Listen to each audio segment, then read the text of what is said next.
Saúdo a todos com a paz do nosso Senhor e Salvador Jesus Cristo. Estamos aqui para mais um estudo da lição A Igreja e sua organização nos dias atuais. E hoje nós iremos falar de um ministério muito importante da igreja, que é o ministério do pastorado, o pastorado na igreja. E nós vamos falar um pouquinho sobre essa figura muito importante, que é a figura do pastor, e compreender não só como uma pessoa que tem um título de uma liderança maior dentro do contexto eclesiástico, mas de alguém que está disposto também a servir, alguém que foi incumbido por Deus por uma grande missão e uma missão de grande responsabilidade.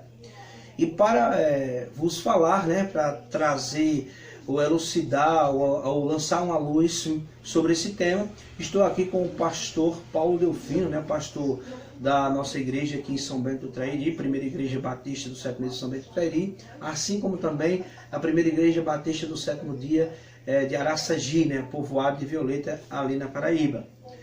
E eu gostaria que o pastor trouxesse aí suas palavras iniciais, sua saudação inicial, saudando aí os nossos inscritos, as pessoas que estão assistindo ou irão assistir esse conteúdo, terão acesso a esse conteúdo.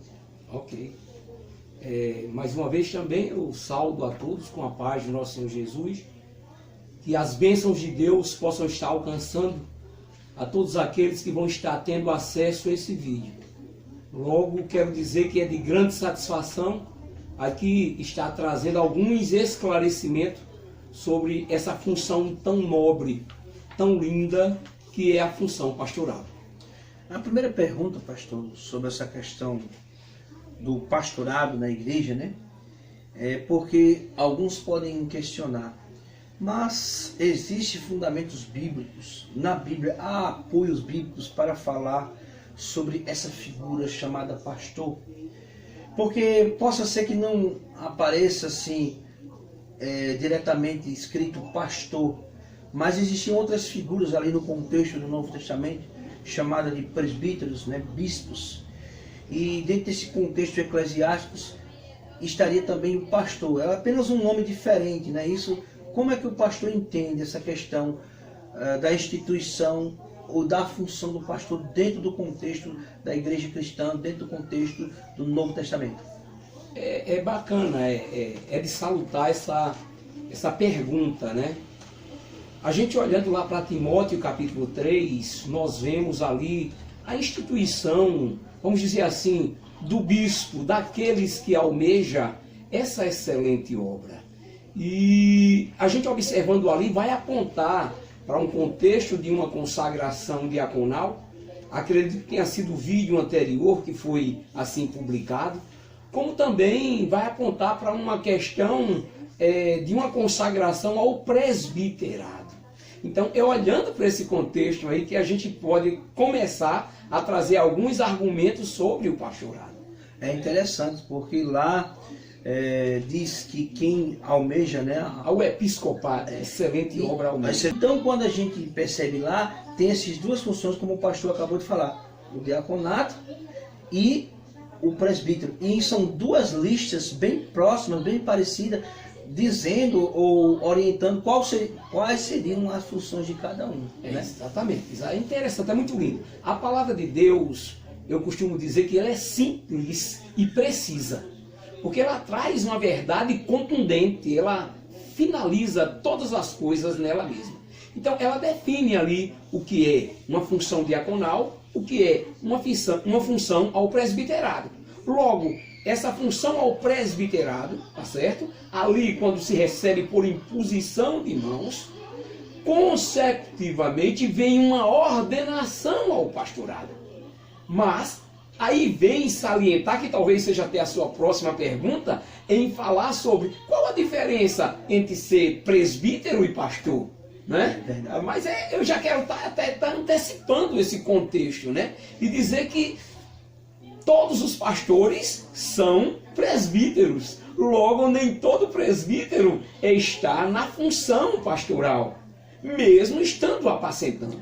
Mas aí a gente compreende que, à luz da Bíblia, o presbítero é o pastor da igreja, é aquele que está pastoreando quando, por sua vez, é chamado para aquele fim, o fim de pastorear.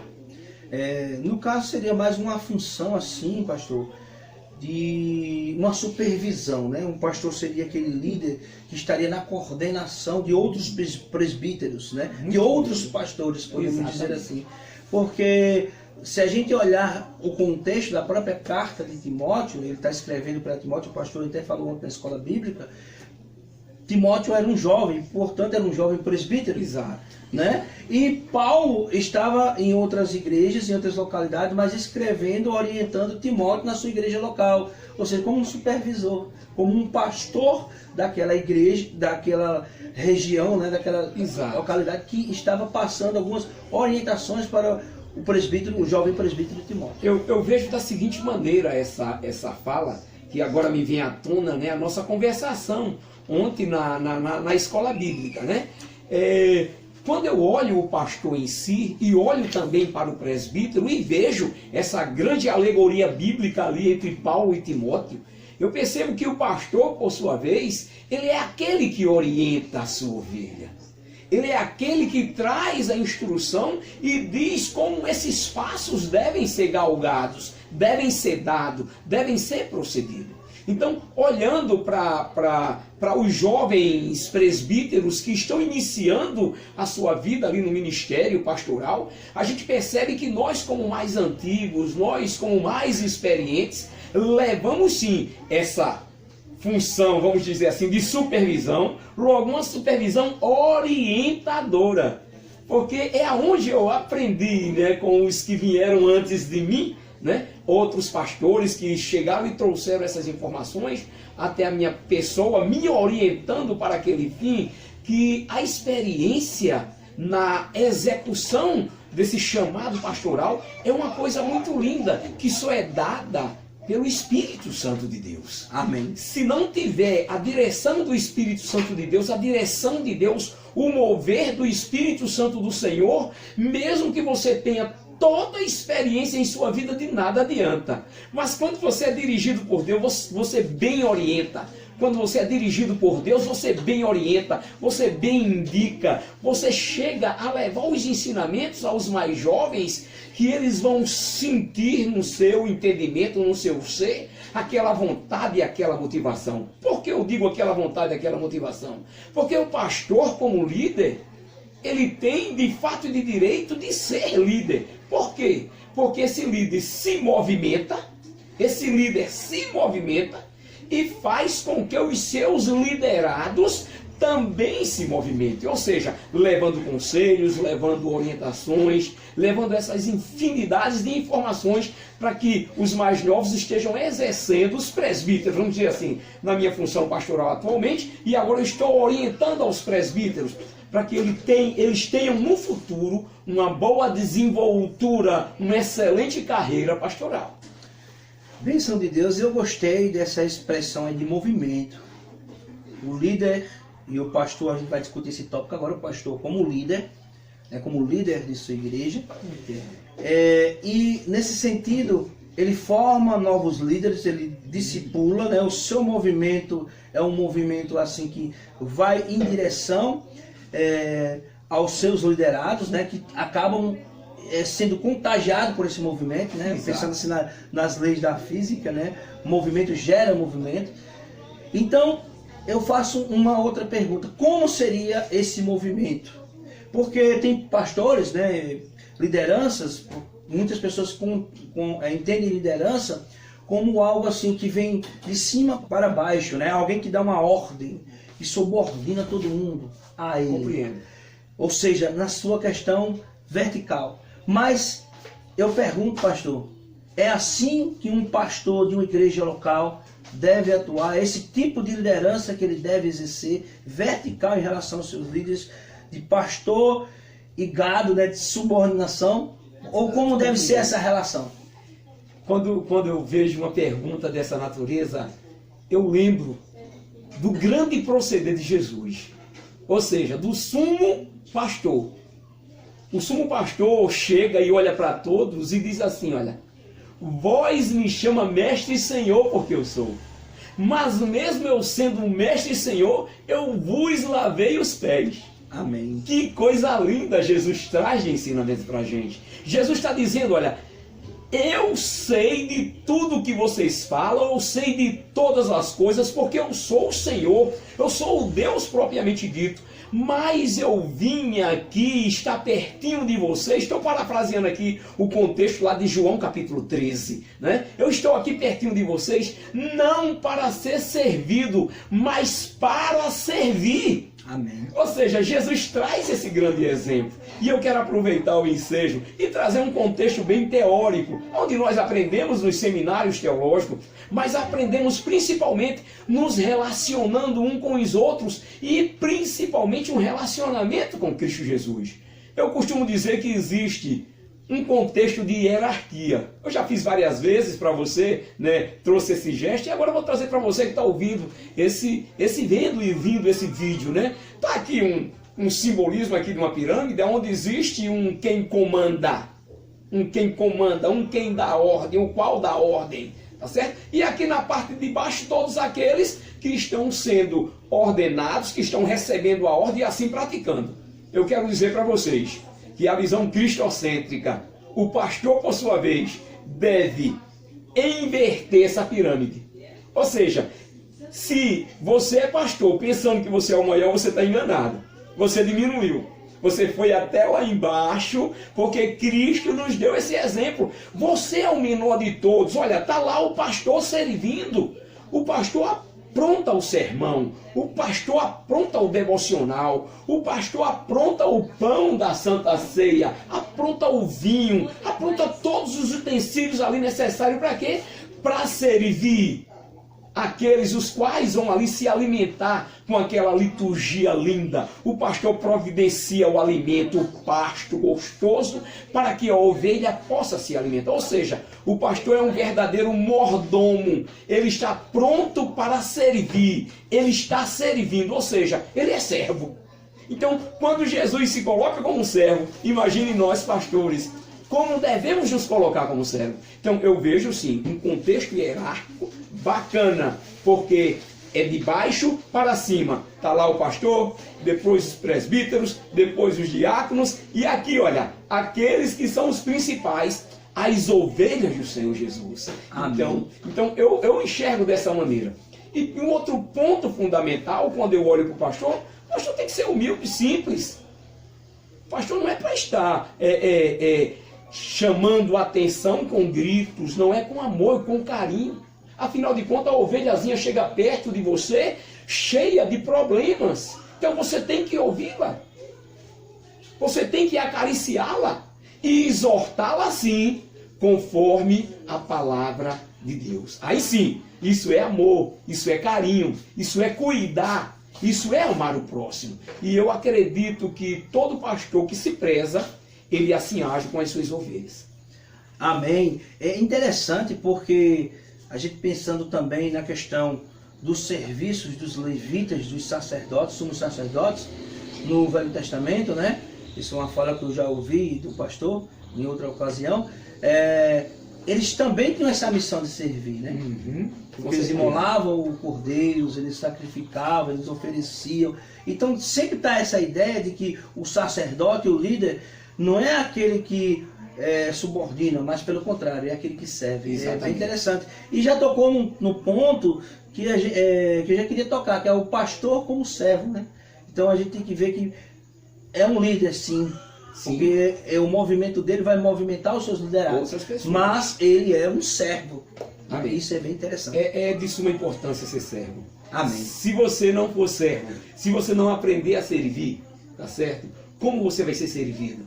Se você não aprender a tratar as outras pessoas com hospitalidade, com amor, com carinho, tá certo? Com dedicação, com zelo. Eu estou trazendo todas essas prerrogativas que se faz necessário que assim você esteja praticando. Então, servir, olha só, o próprio Jesus ele diz isso, servir é melhor do que ser servido.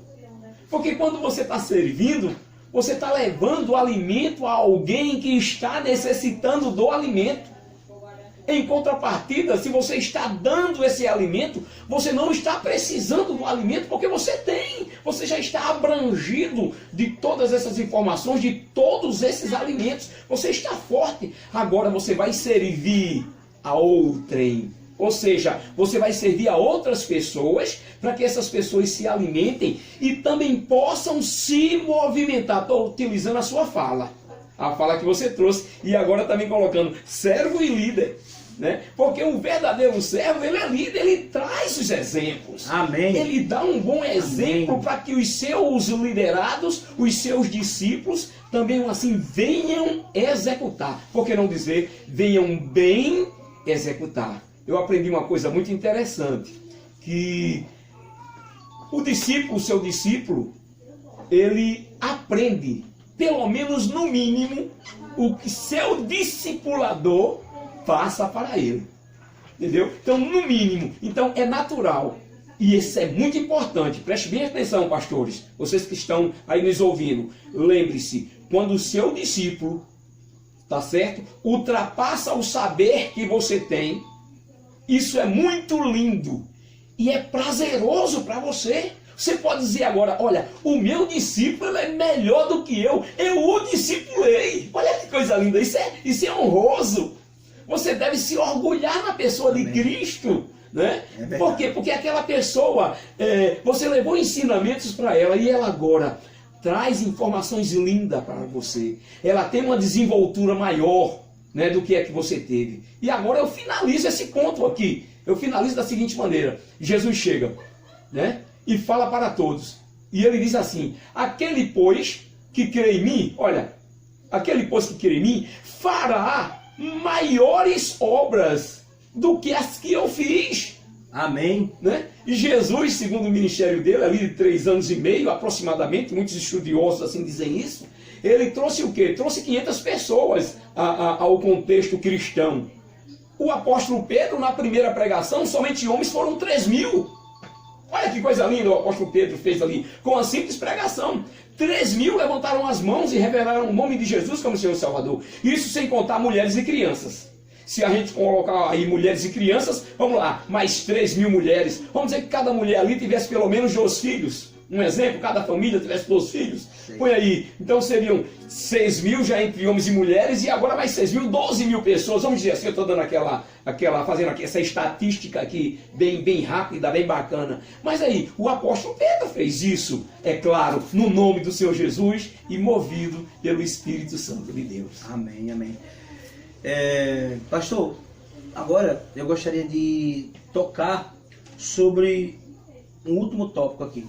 Depois eu vou falar sobre o chamado e pedir que o pastor conte um pouquinho da sua experiência, falando um pouquinho como esse chamado aconteceu na vida do pastor. Mas primeiro vamos falar sobre a questão dos atributos. Que atributos? A gente vê aquela lista de Timóteo, a gente falou que é a mesma lista ali para os diáconos. A gente vê uma lista que é específica dos bispos, dos presbíteros e dos pastores, né? Quais devem ser os atributos? Quais devem ser as características de alguém que almeja o episcopado? Bem, eu vejo da seguinte maneira. Eu vou estar parafraseando todo o contexto aqui para que vocês entendam. Quando eu olho para a figura do pastor, eu vejo que é de suma importância o grande exemplo que ele deve dar em sua vida. Quando eu digo em sua vida, eu falo no contexto familiar, sendo um bom esposo, tá certo? Aquela pessoa ajudadora no seu lar, como também sendo um bom pai, aquele que ensina os seus filhos no contexto dos ensinos do Senhor. Administrar bem a sua casa, né? Administrando, isso tudo. Se não administrar bem a sua casa, como poderá administrar a casa? Já começa por aí. Já começa por aí os grandes atributos do pastor. É administrando a sua casa. Não, olha só, imagina um pastor com um bom relacionamento com sua esposa. Imagina um pastor com um bom relacionamento com seus filhos. Meu irmão, é uma coisa muito linda. O pastor ele vai para a igreja motivado. E quando ele chega na igreja, ele continua gerando esses atributos que ele tem que ter. Por exemplo, ele está o quê? Alegre. motivado. Motivação gera motivação. Amém. Aí, uma outra característica do líder, um outro atributo do pastor. Você está motivado para pregar a palavra de Deus. Se eu sou o líder e não estou motivado, como eu vou poder motivar? Como eu vou motivar? As minhas ovelhas. As minhas ovelhas não, ó. É interessante. Vamos retificar aqui. As ovelhas do Senhor Jesus. Amém. Olha, porque acaba que o pastor também sendo um mordomo responsável pelas ovelhas. Claro. Né? Porque o Senhor Jesus confiou. O Senhor Jesus está confiando. Agora, já começa por aí. Todo esse contexto do atributo do pastor. Tá certo? Então o pastor sai da sua casa motivado. Ele agora chega na igreja. Ele é o exemplo. Ele traz uma postura. Olha o que é que eu estou falando agora. Não é uma postura que vinha se ensoberbecer, não. É uma postura de humildade, de simplicidade. Tá certo? Que leva a uma fala simples, uma fala que tem o entendimento do menor ao maior. Leva como base, é claro, né? Os grandes estudiosos dizem isso. Nós, quando estudamos, também pensamos dessa maneira. A gente leva o nível menor para que tanto o menor como o maior, intelectualmente falando, né, venha a entender. Então o pastor tem que ter um atributo lindo que o pastor deve ter. Todos os pastores. É amor pelas ovelhas. Jesus cheiro de ovelha, né? Tem que ter. Aí quando eu falo os atributos que está lá, mediante os diáconos, mediante os presbíteros, ser marido de uma mulher só, não ser dado ao vinho e coisas mais que está ali em 1 Timóteo, capítulo número 3, não é isso mesmo? E ali vocês vão ler, vocês vão perceber que tudo aquilo ali, agora vem você... Apto para ensinar a palavra. Exato, essa aptidão para ensinar a palavra, coisa linda. Então o que acontece? Você vai trazer isso à tona. É claro. Quando eu olho para todo aquele rol, aquela relação de atributos ali que está escrito, eu olho também para uma vida espelhada nesse contexto. Não apenas na igreja, mas na igreja, na sua casa, por onde você andar, no seu setor de trabalho, onde você mora, não importa onde seja, você tem que estar trazendo essa mansidão, esse domínio próprio, essa ação longânima. Tá certo? Essa ação pacífica, benigna. Isso tem que estar, todos esses atributos, todas essas atitudes, todas essas execuções na prática pastoral. Amém. Tá certo? Tem um ponto fundamental que nós pastores devemos fazer. Chama-se o ouvir. E o ouvir, eu quero aproveitar e trazer aqui, porque é a nossa área, né? O ouvir sara. Muitas das vezes uma ovelha chega até você e ela tem uma infinidade de problemas. E a resolução do problema dela é apenas chegar e dizer assim: pastor, eu estou com essa dificuldade. E ela quer expor. Então, essa necessidade de emprestar os ouvidos para ouvir as outras pessoas, eu costumo dizer que é um dos melhores remédios que possa existir. Amém. A pessoa auto se responde quando expõe as suas dificuldades. Então, o pastor tem que ter essa sensibilidade que só é dada pelo Espírito Santo para entender aquele o qual quer desabafar, trazer os seus problemas.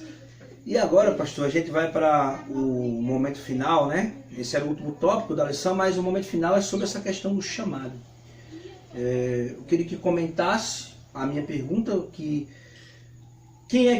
porque tem dois problemas em relação ao chamado, né? Primeiro, as pessoas, quando são chamadas, costumam rejeitar, porque não se sentem capazes, certo? Então o pastor pode comentar nessa direção aí. Então, pastor, a pergunta que eu quero formular é o seguinte: quando se recebe o chamado, que atitudes nós devemos tomar? Quem capacita? E aí o pastor aproveita e dê seu próprio testemunho, bem breve, simples, sintético, falando um pouco do seu chamado. No momento que o pastor foi chamado, se sentiu capaz? Em primeiro lugar, eu quero dizer o seguinte, quero dizer que aqueles que Deus chama, Ele também capacita. Amém. Isso é bíblico. Então, se Deus lhe chamou, esse que lhe chamou, o Deus Todo-Poderoso, vai também lhe capacitar. Já começa por aí. Tá certo? O chamado é, respondendo a sua pergunta, estritamente da parte de Deus. Não é eu me achar chamado. É de fato Deus me chamar. Amém. Eu me achar chamado é uma coisa. Mas Deus me chamar é outra coisa totalmente diferente. Até porque quando Deus chama, às vezes a gente quer rejeitar. E quando eu me sinto chamado, eu mesmo quero dizer que sou, né? E a gente não pode auto se exaltar. Eu costumo dizer, auto se chamar, né? Tem que ter alguém que nos chame. E eu costumo dizer assim, olha, a gente não pode trazer um elogio para nós mesmos, não vai valer esse elogio é suspeito. Então, deixa que outrem confirme esse elogio para você. Sua capacitação, se é num contexto bíblico, num contexto do chamado de Deus, deixe que Deus lhe chame. O que o pastor está dizendo é mais ou menos assim: Deus chama e esse chamado é confirmado por outras pessoas. Claro, claro. Você fica no meio, aceitar ou não o chamado. E aí, entre o aceitar ou não, vem a questão da capacidade. Sim. E quem capacita? Sim, o pastor já falou. Exato, é Deus. Somente Deus capacita porque Ele chamou. Agora é importante entender o seguinte, que aqueles que Deus chama, olhem como é interessante, quando até pensam, respondendo já a pergunta, quando até pensam que não tem capacidade, tá certo? Pode tirar aí essa dúvida. Porque se Deus chamou, meu irmão, é porque você tem capacidade. Se de fato foi Deus que lhe chamou, você está capacitado para isso. Ele vai a cada dia aprimorar toda a ação desse chamado em você, na sua vida, nas suas atitudes. Temos muitos exemplos disso, né? Moisés, Isaías, né? Sempre eles reclamavam de ser pesado de língua. O próprio Moisés disse isso: Senhor, eu não sei nem falar, eu sou gago, né? Assim dirige, né? E chega ali Deus e... Mas era o chamado. Era o chamado de Deus. Não importa. Olha só, meu irmão, minha irmã. Você que está nos ouvindo, mais uma vez eu digo assim, olha. Deus te chamou, apenas se enquadra e diz assim: eis-me aqui, Senhor, envia-me a mim. Disse assim o servo do Senhor, né? Então, a gente tem que entender que esse chamado é da parte de Deus. Agora, se você se sente incapacitado, eu acredito que esse seu chamado possa não ter sido de Deus. Se você olhar para o texto bíblico e Deus te chamou, nem que você seja uma pessoa que não tenha muita inteligência, Deus vai tirar toda a inteligência de ti. Sabe o que é que Ele vai te dar? Sabedoria. Louvado seja o nome do Senhor. Porque aí, ó, a sabedoria de Deus, ela vai sobrepujar a toda e qualquer inteligência. Naturalmente você vai ser inteligente. Aleluia. Naturalmente, porque é o Espírito Santo que vai te guiar, é o Espírito Santo que vai te orientar. Ele vai trazer toda a sabedoria suficiente e necessária para que você cumpra esse chamado da parte de Deus. Aleluia. Veja por aí. E o seu chamado? O meu chamado foi bênção de Deus. Pode dar um pouquinho do seu testemunho? Bem, se eu falar que eu me senti uma pessoa capacitada, não, porque eu não tinha recebido o chamado antes. Mas quando o Senhor me chamou, eu disse: já sou eu que não vou fazer mais a obra, mas é Cristo que vai fazer a obra em mim. Amém. Foi difícil, pastor? Sentiu dificuldade nos primeiros momentos? Olha, dificuldades existem. Existe porque existe também o contexto humano. Tá certo? A minha ação humana, porque eu sou ser humano, eu tenho medo, né? Eu tenho receio de muitas coisas, não é? Isso é natural acontecer, gente. Né? Nós somos pecadores, arrependidos, nós somos pecadores. Né? Mas quando o Senhor me chamou, eu tive uma alegria imensa. Eu me alegrei no Senhor Jesus, porque eu já entendia, olha só, eu já entendia que era Ele, que é Ele que está à frente, dando cada passo, agindo conforme Ele quer. Então, olhando com esse ângulo, olhando nesse ângulo, com essa visão, o meu chamado foi uma coisa linda, maravilhosa. Amém. Tá certo? Deus me chamou ali em João Pessoa, na cidade de João Pessoa, eu já estava como diácono pastoreando, olha, diácono pastoreando, né? Ali a igreja em Bahia, uma das igrejas que eu tive o privilégio de assim fundar na pessoa do Espírito Santo de Deus, né? Num tempo devido, e veio o chamado para a consagração ao presbiterado e logo em seguida a ordenação pastoral. Levantei ali minhas mãos e aceitei aquele chamado com muito amor, com muito carinho. Assumi logo de antemão as duas igrejas. Muitos problemas vieram, mas a cada problema que vinha, Deus trazia a sabedoria, o percentual devido de ação, de providência, e ali eu agia com muita tranquilidade, com muita facilidade, e eram resolvidos os problemas, porque não era a minha pessoa que resolvia, mas sim o Senhor Jesus, a operação do Espírito Santo. Deus capacita, né? Deus capacita. Pastor, em uma palavra ou em uma frase, resuma esses seus anos de ministério. Uma palavra ou uma frase. Privilégio na presença do Deus Todo-Poderoso. Amém. Glória a Deus. Sou um privilegiado. Amém, né? Porque o maior beneficiado nisso tudo é aquele que serve, né? Com certeza. Servir é muito lindo, é muito bom. Como vimos, né? O ministério do pastorado é um cargo importante de liderança dentro da igreja, dentro da funcionalidade da igreja, mas é uma perspectiva não vertical, como falamos, mas horizontal, e o pastor falou até a questão dessa pirâmide invertida, e é uma questão de servir mesmo. É um cargo de muitas responsabilidades. O que acaba sendo de grande valia ou maior na vida de um pastor são as responsabilidades. Com certeza. E não o título. Com certeza. Não é verdade? E aí nós encerramos aqui o nosso estudo, né, o nosso comentário da lição sobre esse ministério na igreja, e agradeço aí a todos vocês que pararam para assistir esse vídeo, pedindo que compartilhem, né, que se inscrevam no canal também. Vou deixar agora o pastor com umas palavras finais. E minha palavra final é dizer para você que está nos ouvindo, que as bênçãos de Deus a cada dia esteja sobre cada um de vocês, e você, amado e querido, que está iniciando a sua vida pastoral, lembre-se, você não faz nada, mas sim o Espírito Santo que opera tudo em todos conforme a vontade de Deus. Mas quero deixar um lindo conselho, dizendo o seguinte: cuida das ovelhas do seu Jesus, e isso com certeza te trará grandes bens que você nem imagina.